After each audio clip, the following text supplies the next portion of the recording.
It's a little rainy in Charleston. I was enjoying Costa Rica weather better than this. I'm on my way to my acupuncture to take care of my well-being after leading my retreat for, my God, about 6 days. And I gotta say, I love my magic mind so much that it's like what I go to every single morning when I wake up. I do my magic mind, my ginger, my cinnamon, my hot water. And in the morning, I would sit out on the balcony or I'd go down to the beach, and it would help me center and get present to the day of what I was leading.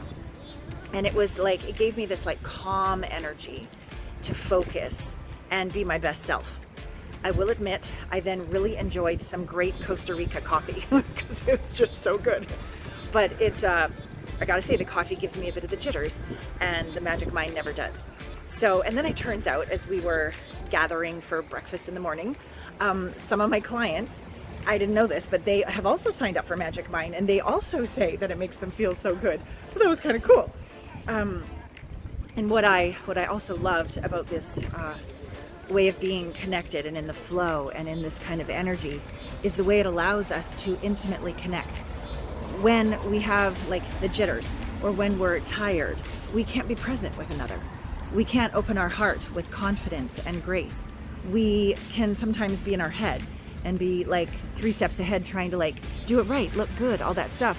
There's just something for me when I start my day with the energy and the focus and the groundedness of my magic mind. It helps me just be. It helps me just be. And then I can be a better listener. People experience being seen. They feel safer.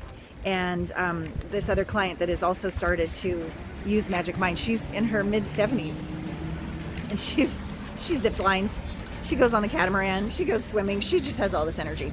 So it's not just for us. Well, I'm not really young, I'm in my 50s, but it's not just for like, these youngins who just want more exercise, more energy to go run up a mountain, which I'm sure it helps with. It helps with all ages of people. So what a wonderful gift to find this product. So thank you, Magic Mind people. In the show notes, there are discounts so that if you want to give it a try once or you want to get a subscription, you can enjoy the discounts. So that's number one. Number two, as we move into this podcast this month, again, it has so much to do with the retreat I just led in Costa Rica. We went deeper with the concept of little you, and I gave them this exercise so that they could listen to what little you wanted them to say, and they wrote it out. So the question was asked by little you, like, tell me why you believe in me. Tell me why you still love me even though I make mistakes, or I get insecure. So it was very beautiful. But then I got them to get a partner and have that read to them. So they became the little you, listening to being told how much they were loved and believed in. Not a dry eye in the house. And so it's one thing to do journaling exercises. It's one thing to listen to your little you on the inside. It's a whole other experience to have someone actually read it to you, and you become the embodiment of little you, and you receive the words, the energy, the love that we all require. We all want to be safe and seen and understood and loved unconditionally, just as we are. It gives us this potency to keep going on those hard days. Okay, so hope you've had a nice little tour of, give you a little, just like this, of Charleston. Isn't it so beautiful? I love living here. I love my man. And I hope you enjoy this podcast about little you. And I love you. Welcome to Intimate Conversations. Become the one. Intimacy is an inside job. Hello and welcome to Intimate Conversations Season 12. We're calling it Become the One. And as we go through the season, we're going to be going through my 10 Allana Pratt method processes, answer your questions, and support you in having the thriving intimate relationships that you desire. So this month we're talking about little you, one of my processes. I would say probably my signature process. How did I discover this? I was sitting out on an A-frame cabin that I had rented when my son had decided to go move in with his dad. And I'd lost the house. I'd lost my savings. I was in over $250,000 of legal debt, but at least I had my son. And then he decided, no, the way for peace to end this custody battle would be to live with his father. And I was crushed beyond crushed. And I said to my staff, I'd like to have a nervous breakdown Thursdays through Sunday, and I'll work Mondays through Wednesday. Find me a place to live in the middle of nowhere. And they did. And I was sitting out on that deck, and I started to write down all of my fears. Maybe people think I'm a fraud. Like, what kind of coach are you when you can't even have a relationship with your son? Maybe no one will ever want to date me. Maybe everyone will opt out of my list. And then I got deeper, like, maybe he'll never call again. Maybe I'll die alone, never speaking to my son again. Like, I just got real. And then at the beginning of the sentence, I began to write, even though he may never call me. And the end of the sentence, I put, I will love and accept myself. And then I changed it to, I love and accept myself. And then I kept saying this day after day after day until one day I started to see little Allana inside the back corner of my heart. I saw it in my mind's eye. And I went into my heart to be with her. And I decided at first, oh, I'm just going to put you in a good mood. It's going to be fine. I was like fixing her. I was trying to encourage her to be in a better mood. And she had, didn't want nothing to do with it. And then finally it dawned on me. Unconditional love is love without condition, which means even if she's scared, sad, mad, humiliated, ashamed, you name it, my job as big Allana is to love her as she is. And here's the key, even if she never changes. Because if I go in there and be with her, so she'll change, that's an agenda, that's a strategy, and she smells it like a rat. And that's conditional love. I'll love you when we lose 10 pounds, we make more money, we meet the one, whatever, right? So I'm like, oh, okay. So there I was sitting on the deck, and I went in my mind's eye, into my body, into my heart. And I walked in and I said, hey, it's me again. And she's like, and this time I threw away the key. And I sat down and I said, I will be with you for eternity. That's how long I love you, or that's how long I'll be here. That's how much I love you. And you need never change. And then all of a sudden, gravity fell away. I had a complete direct experience with my true nature. I was one with little you. I was one with the divine. Everything was one. And I realized the key with a lot of this inner child work is we still do the inner child work for the outcome, for the result, to feel better, to get what we want. But this part of us feels like they're not loved exactly as they are. They need to change in order to be loved. And the way I do the little you process is quite different and quite effective, because these unintegrated parts come home. They're like, really? You'll love me even if I'm ashamed forever? You'll love me even if our son never calls us? You'll love me even if we die alone? Something rests and we become one with all. It's a very powerful process.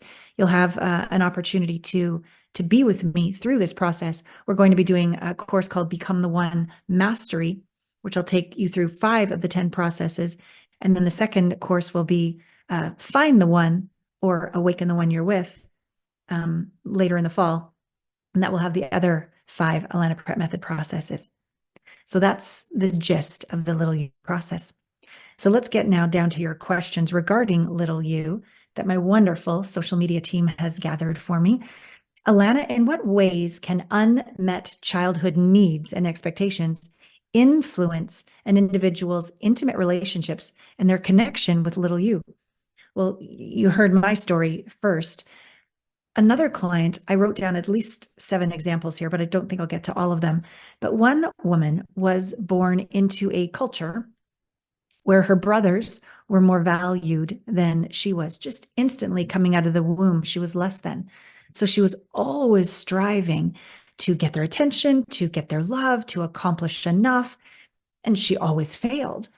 And so her relationship with little you, she wasn't going inward to say, hey, it doesn't matter if we're man, woman, whatever gender, whatever sexuality, it doesn't matter. Like, I love you as you are forever. She wasn't looking inward. She was looking outward to try to get mom and dad and their whole family's approval.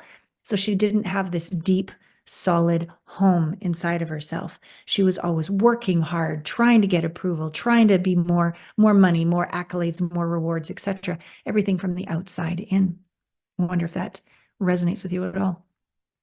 Another example of another female client, her mom growing up was alcoholic and quite competitive with her. My client's quite attractive, and her mom felt, I suppose, jealous of her and would always put her down, and it would never be enough, and would abuse her and say unkind things, to the point where my client started to think something's wrong with me and hated herself and couldn't be with little you on the inside. So much pain that she would stuff herself with food and then throw it up, bulimia. And so it happened for years and years. And as we began to do our work together and reestablish this intimate relationship with little you, she also simultaneously had a new relationship with her body. Her body used to be the problem. She was too beautiful. She was bulimic. All the problems was her body. But once she got to find little you, reconnect with little you, have an intimate relationship with little you, the eating issues went away. The love of her body ignited. Her radiance grew. And now she's attracted someone very healthy who honors her and her body and her sexuality and her beauty so much, as one day she had one of those skin things, when your face is covered in scabs, but once it's all better, you're going to look 10 years younger, one of those things. And she was not going to go on a date with him that day. And bless his soul, he said, oh, excuse me, are we doing vulnerability or not? And I'm like, damn, yes, this is awesome. And she's like, okay, but I look really ugly. And he's like, you are beauty itself. Now, how did she attract that on the outside? Only because she had come to find her little you beautiful as she was. The inside creates the outside every single time. The next example that I want to give you is of a gentleman. How did his unmet childhood needs and expectations influence his intimate relationship with little you? Well, his mom, his dad actually committed suicide growing up, putting a lot of pressure on him to be the man of the house. And as he got older, he's quite attractive. She began to make inappropriate, sensual, sexual energy moves on him, which felt totally gross to him. However, he wanted mom's love and he missed his dad deeply. So it was this very unhealthy relationship that led him to have unhealthy dating and sexual relationships with women, because the whole thing around women is he wasn't safe. So his little you was not safe around women.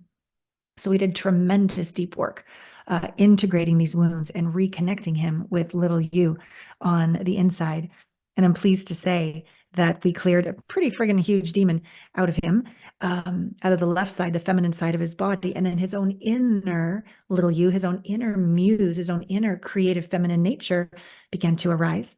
And he has attracted a wonderful woman, totally different than anyone else he's ever dated, in a healthy way. Thriving in his career, and that addictive pattern to needing to manipulate with sex that was learned as a young child, it's gone. He has a very healthy, sacred sexuality now. The last example I will give you of this unmet childhood need is of another gentleman, and he had quite a drinking issue. I would say an alcoholic. And it got to the point after 15 years of patience in the marriage, the wife said, you need to choose between the alcohol or us and the kids. I love you, but we can't do this anymore. And so he chose to do deep inner work with me, specifically the psychedelic somatic integration VIP work with me. And what we got to, and I always had this sense of this, but I couldn't put my finger on it. But once we got into the first PSI weekend, it wasn't an issue around drinking. It was an issue that when his mother got cancer at, I think he was 10, but then lived 15 again, but then lived 18 and then died. his little you had decided it was his fault that she died, and he had never forgiven himself. And so whenever he'd start to feel his feelings, they were too much. I'm a failure to my mother. Why should I have the right to live? And so he would just drink and drink and drink. And once this got integrated, the man had tried to stop drinking from various other practitioners and courses and structures. And he'd maybe stop drinking for 6 months at a time or something, but he'd go back again. And it was hard because every time he'd have the feelings, he'd want to abort. But this time, he is healed. Even in one of the journeys, his mother came to us and let him know it wasn't his fault. So not only has he stopped drinking, not only is his marriage thriving and stronger than ever, he doesn't have the urge to drink anymore. He says, I go out with my drinking buddies, but I don't drink. I go to, events with my wife. I don't need to drink.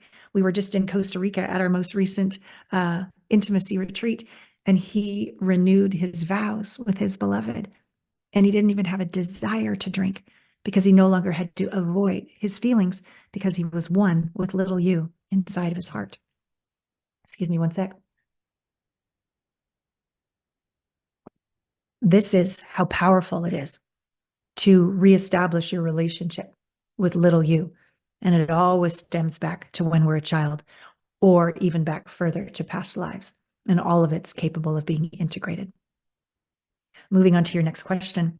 How can partners support each other in navigating the challenges that arise from unresolved childhood trauma, impacting their intimacy and the way they relate to little you? Great question. If we haven't resolved our childhood wounds, if we don't have a solid relationship with little you inside of ourselves, we often can either become the parent in a romantic relationship or seek daddy or mommy in the relationship. We can become their mentor and tell them what to do or save them, rather than have two healthy, whole adults who are a stand for each other's ascension, but don't need to go be responsible for the other, just responsible to the other, not save the other, and certainly not fix, change, or be superior than the other. I also find that when we don't have these wounds resolved, we often get triggered into me, my way, and no, it's my way, and we go into that win-lose metrics. We go into the I'm superior, you're inferior. I'm right, you're wrong. It's my way or the highway. And yet when little you is integrated and we have a sense of being whole in your intimate relationship, it goes from me and me, who's going to win, into we. What's the highest good for us? What would be the greatest choice we could make for us? How could 1 + 1 not equal 2, but 1 + 1 equal infinity? How could I awaken the best in you? How could you awaken the best in me? We no longer see these issues when we get a little nervous or triggered as their fault, to blame them, and it's all about them. We can receive and be with and sit in the fire inside of our bodies because we've got little you's back. Little you isn't freaking out because we blame little you or avoided little you. We're like, hey, little you, you're really triggered right now. I got you. Let's talk about this. Let's feel into this. Let's be with this. So when you can do that with yourself, you can then do that with your partner, and you can be in real time, not running out of the room, avoiding, blaming them, blowing up, triggered. You can take a beat. You can still have your emotion. I'm scared right now. I'm feeling really uncomfortable right now. I'm feeling triggered right now, but you can stay heart open, walls down, connected, and not have to fix the other person or take it personally. You can just be there with each other because you can be there with yourself. It's a game changer. It's a game changer. Moving on to your next question. What therapeutic approaches are effective in addressing and healing childhood wounds that impact an individual's perception of their little you and their intimate relationships? So what I find most effective here, in the work that I do as opposed to therapeutic, I'm sure you know this, but just in case you don't, general cognitive behavioral therapy, CBT, has a 17 to 24% success rate that decreases over time. Why? Not for lack of great intentions. but because we're only dealing with the conscious mind, not the subconscious wounds. And I'm referring to the work I do is all subconscious. I figure if you can see it, you can probably fix it yourself, read a book, go to listen to a podcast, what have you. It's only when it's a blind spot, a subconscious wound that you can't see, nor can I. That's the deeper work that I do. And so if you can kind of think of an iceberg, the top of the iceberg on top of the water is what cognitive behavioral therapy generally addresses. It's what you can see. It can give you tools, coping mechanisms, greater understanding, and that's lovely, but it doesn't heal. It doesn't transform. It just gives you relief. And I'm not interested in relief. I'm interested in lasting change. And so I like to do what's under the water, which is the girth of what's going on. 95% of what's going on is the subconscious, not the conscious. And so when we do this deep inner work, what happens in my, I wouldn't even call it therapy, I would call it counseling, healing, facilitation, psychedelic somatic work.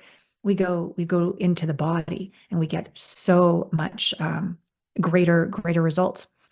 It's sort of like going from analyzing and trying to figure it out and be in control and get it right, which is very egoic. Not that ego's bad, but it's ego will is very different than divine will, right? When we feel, it's scarier because we're out of control.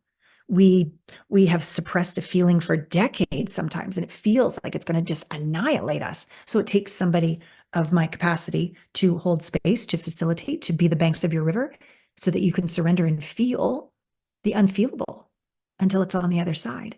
And the alchemy allows you to not just get rid of the fear or the anger or the panic or the terror or what have you. Once it's alchemized, integrated, processed, that energy actually changes, up levels into this state of confidence for no reason, presence in the face of what used to trigger you, the ability to let go and surrender, the ability to speak up when before you just couldn't, you were paralyzed, you couldn't say a word. You actually have an embodied capacity on the other side of these deeper quantum psychology, somatic experiential, psychedelic medicine experiences that I'm able to facilitate. It's night and day, night and day. I want to make a note actually also about psychedelic medicine. It's all the rage, and I'm so grateful because plant medicines can really support us getting out of our secondary consciousness mind that wants to figure it out and get it right and think. And it softens it so we can get down into our body, our primary consciousness, and we can integrate these wounds. There is a different use of medicine that I've done, and I call it tier 1. It's in the body. I don't know what medicines you've done, but if you leave the body and you go into the cosmos, we call that tier 3. Those were my first experiences on ayahuasca, my first experiences on psilocybin. I left my body, tier 3, and went way out into the cosmos. And I had oneness with all. And I'm like, oh my God, it really is true. I am all that is. I am you. You are me. We are one. Like I knew it. It was unshakable. But then I came back into my body and I would keep attracting the same jerks. What's going on? Well, what's going on is the trauma was not integrated in the body. I just had an experience of oneness with all. And in fact, it made it worse because I knew better. I knew I should choose better. I knew I was worthy. I knew I was one with all. But energetically, my body was still in level 4 trauma, hyper-vigilantly looking for the next abuser to survive. Not Allana, the top of the iceberg. She was looking for a healthy guy. But 95% of my body held in that looping level 4 trauma was looking for the abuser to survive. And so if you've done plant medicine and you don't use it in this way with a facilitator to keep you in your body, to feel through emotions, body sensations, and stay there to get your autonomic nervous system from level 4 trauma back to 3, 2, 1, 0 still point. If you use it instead to leave, because it's just too much to be in your body, you're gonna make it worse. Saj Razvi of the Psychedelic Somatic Institute calls it your transpersonal identity. It's the identity you have when you leave and you go out to tier 3. And yes, it's true that we're all one. But when you come back, you can often be arrogant to others and think you've got it all together when deep down, these trauma wounds are actually growing. Your ego is growing. Your manipulation and trying to put on the fakey fake face and spiritually bypass it actually gets worse back in your body. And you need to leave more and more and more just to get relief. And so be careful. Be careful with these journeys where you leave. Sure, you might feel great for a little bit, but if the patterns continuing in your life, relationship wise, the unhealthy sabotaging patterns, heaven forbid they're getting worse, that's why. And you're going to need a practitioner like myself to keep you in your body and integrate it so that that looping ends. And so you can be present and you consciously and you, the iceberg, the subconscious, together as a unit are whole, home, integrated, calm on the inside, not a sense of calm when you've left, but calm, wondrous, open, confident, discerning, aware, energetically. And that's when you attract your ideal, healthy partner. All right, moving on to your last question. How can individuals identify and challenge unrealistic expectations rooted in their childhood experiences that may be negatively influencing their adult relationships? So, unrealistic expectation. I think an unrealistic expectation, well, that I certainly had in my first marriage, he'll save me. He's tall, dark, and handsome and a multimillionaire, and he chose me. I must be good enough. He'll save me. Kind of unrealistic. And same, probably, I don't want to speak for him because I have no idea what he would say because we've been divorced for 25 years.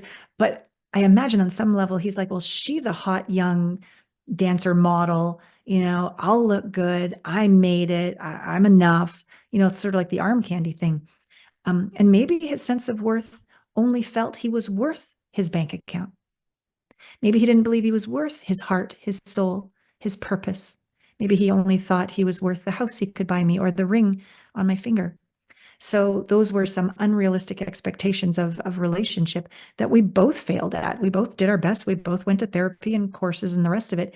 But the foundation upon which we came together was wounded. And while we did some work, that was 25 years ago, I am such a different person today that I hold no regrets or grudges. But my goodness, the work that I've done has led me to find the love of my life, the most healthy, noble, kind, fun as fuck man. We have so much fun.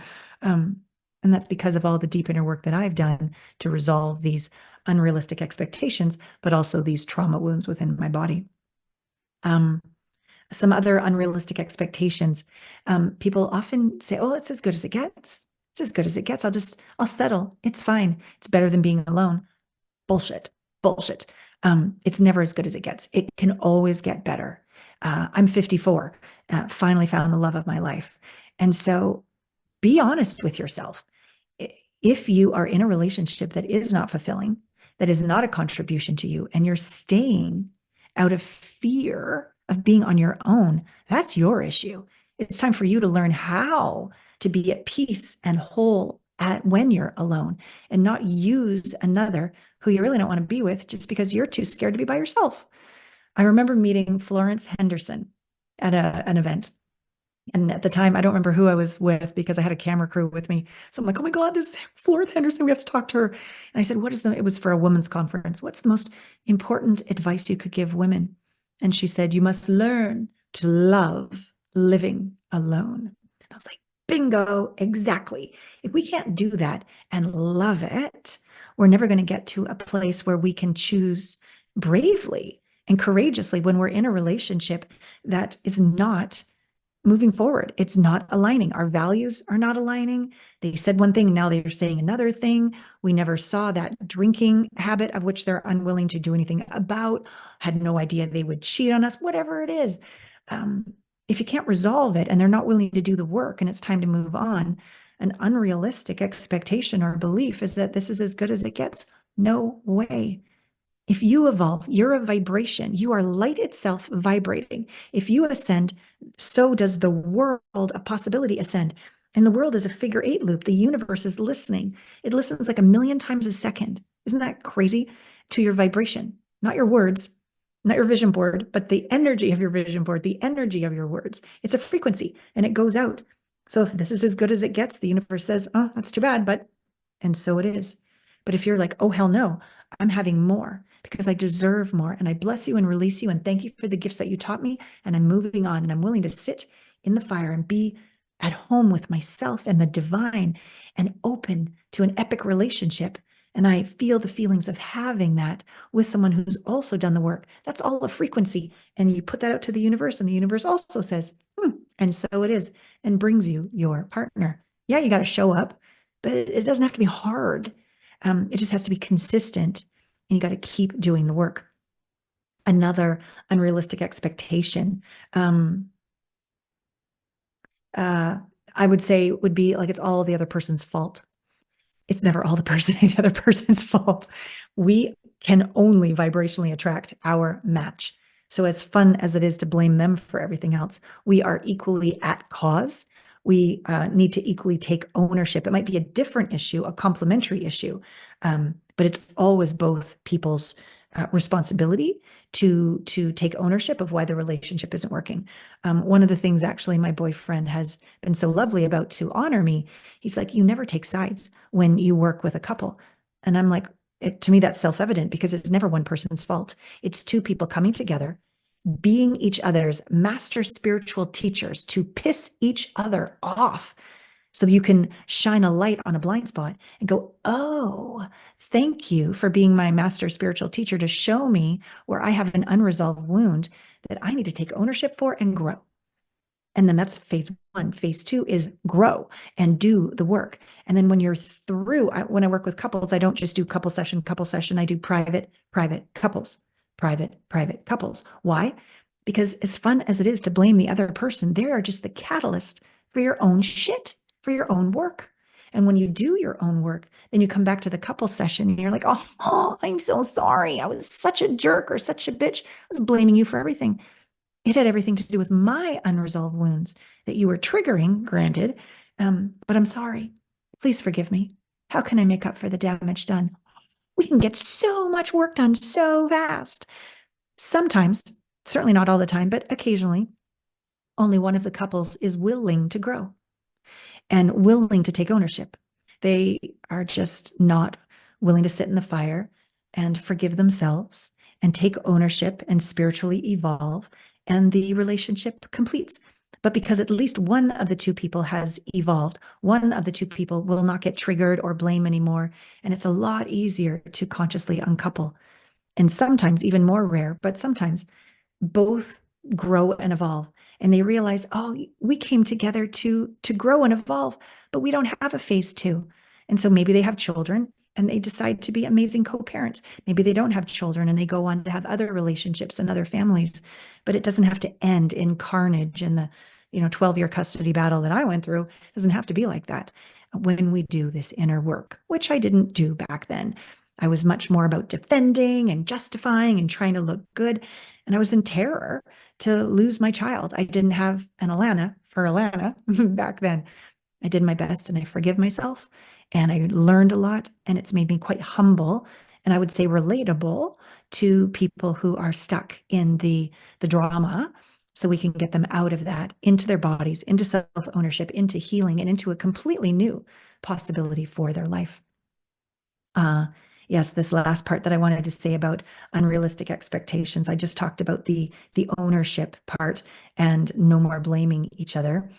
I'd say the last unrealistic expectation that I want to speak about when it comes to not doing this inner work with little you, not doing this inner work with resolving trauma, is that, oh, I can be completely fucked up in my parenting, but it won't affect my kids. No, that's not how that works. Every single client I have, and I'm saying every single client I have, has their issues around relationship based on what they learned from their parents. Everyone. Maybe it's grandparents, maybe it's coaches or teachers, but it's a mentor role. It's a mentor role. You can't not affect your kids by your unresolved wounds. You'll start to see it. And I got to tell you, I don't know if there's a greater pain than watching your child fuck their life up because you didn't have the balls to clean your side of the street up in your relationship. You knew you could have done something about it and you didn't. And then they do it. a pain, a pain, a pain, a pain, a pain beyond, beyond, beyond. So please be willing to slow down and go, you know what? Even if I'm skeptical if this will work, even if I doubt my partner will ever change, even if I've given up on love, even if I've tried everything else on the planet and it still hasn't changed anything, be willing to give it one last shot for your kids. Be willing to give it at least one last shot for your kids because they're watching, they're in training into your vibration, and they will become you. And then you will watch them fail and hurt and get hurt and attract unhealthy love. And that doesn't need to be the case. And some parents say, well, I'm so ashamed to let them know I've got this drinking problem, or I'm ashamed to let them know I cheated on their father, or I'm ashamed to let them know how insecure I am, or how I gambled away all the money, whatever it is. Here's what I've learned from doing this for 20 years is kids already know what we're doing. Maybe not specifically, but they know they can't trust us. They know our words and our actions are not congruent. And when we are brave enough to show them, hey, I'm not perfect, and I did the work, and I forgave your mother, your father, and I forgave myself, and I'm growing up, and I'm learning how to sit in the fire, and I'm learning how to be kind to myself and my little you, and I'm learning how to communicate in a healthy manner, and I'm falling in love with your dad or your mom again. That is so inspirational to a child because it shows them the truth of humanity. None of us are perfect. None of us ever will be. All of us are here to grow and evolve, mom and dad included, so that when they grow and they have an issue, it's safe to talk to you about it.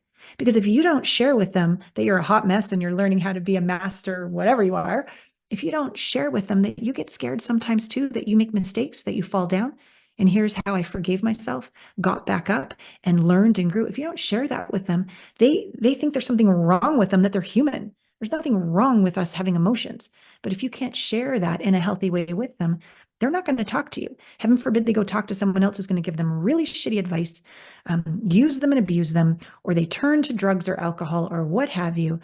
This is how you can become what I call an askable parent, a safe safe haven for them to share what's really important. And here's the other part. When you do the little you work and they come home, I remember one time, I'll tell you this quick little story as we end here. Remember one time Gabriel was living with his dad and he called me. I think he was just 16, just got his learners or something like that, learner's driver's license. And he's like, hey, me and I forget his friend's name. We're going to drive to, they lived in LA. We're going to drive to Vegas and we're going to go pick up this girl because she doesn't like her mom. And because I know how to sit in the fire and be with little you and not freak out, I can just be, I'm like, oh, tell me more.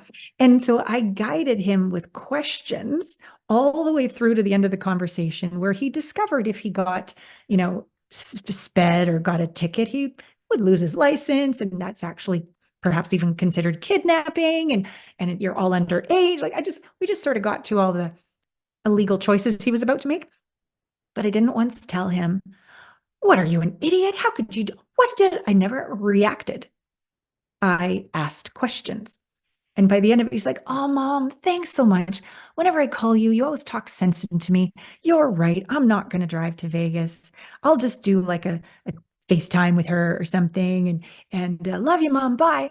As I hang up the phone, I burst into tears. All of that staying calm. I had to have a total meltdown. But at the end of my meltdown, I was so proud of myself because the work I did with little you, so that when little you inside of me pipes up, I don't go for another glass of wine. I don't shove her away. I don't tell her, oh, put on a happy face, better be fake. I don't do that anymore. I did, but I don't do that anymore. I go, wow. And I put my hand on the part of my body where that fear or panic or rage or sadness is arising. And I feel and I breathe and I say, hey, sweet thing, tell me more. I'm right here. I'm not going anywhere. And because I cultivate this pretty much on a daily basis for myself, for my clients, I was able to give that gift to my child and become that askable parent for him to talk through illegal activities until he discovered for himself. I was teaching him how to think, how to feel, how to sense, how to know the highest path for himself. So this is another gift we have as parents when we do this inner work for our children. So in conclusion, This has been a conversation about the power of one of my Allana Pratt method processes, Little You. You'll have a chance to go through this process and many more in Become the One, a 7-week online program where we go through 5 of my Allana Pratt method processes, because I believe in order to find the one, we must first become the one. I think we've got it backwards. Like, I'll find the one and then I'll be okay. No, you're still fucked up. You still have these wounds. You're still going to destroy that relationship. It is far more efficient and it elevates your ascension when you first do this inner work with yourself and you become all of that you're seeking in another. It lives within yourself. It makes you very sexy, very much a vortex to a high quality relationship, so that you, in our second course, the first course is Become the One. The second course is Find the One or Awaken the One you're with. When you take the second course and you do the next 5 Allana Pratt method processes, you now have the capacity to stay present, heart open, in your body as you learn more about the art of masculine, feminine energy and polarity and sacred sexuality and healthy, heart-centered communication, and really taking your relationship. You never get there. It's not that, oh, this is as good as it gets. It's how does it get even better than this, more delicious than this, more connected with this? And then that relationship grows into something where it's not just about the 2 of you or the 2 of you and your family. It's about who you can be for humanity itself. So if you are interested in connecting with me about this, about these courses, about coaching, about supporting your relationship, I'd like you to reach out. You can go to our website, allanapratt.com, go to the contact page and reach out. You can also book an intimacy breakthrough experience call with me right there on the site itself, or even a VIP intimacy breakthrough experience if you're absolutely certain that going deeper as a VIP with psychedelic somatic integration work is what you're ready for, because you've tried everything else and you know that this is the path for you. I would be honored to explore working together. All right. All my love to you. And thank you, as always, for the honor and privilege of loving the shit out of you. Much love. See you next week on Intimate Conversations. Get out there and make love to life. I'm out on my morning walk thinking about, I did a deep dive yesterday with my inner circle, which was so sweet to reconnect after the retreat. Those who didn't attend the retreat learn more about what went down, but also really feel the connection and receive and that inclusiveness from when we spend time together. One of the exercises that I did at the retreat was a deepening of the little you. And on this last podcast, I was answering questions about really the issues, the challenges, the separation that occurs in relationships when we don't have that inner relationship with ourselves.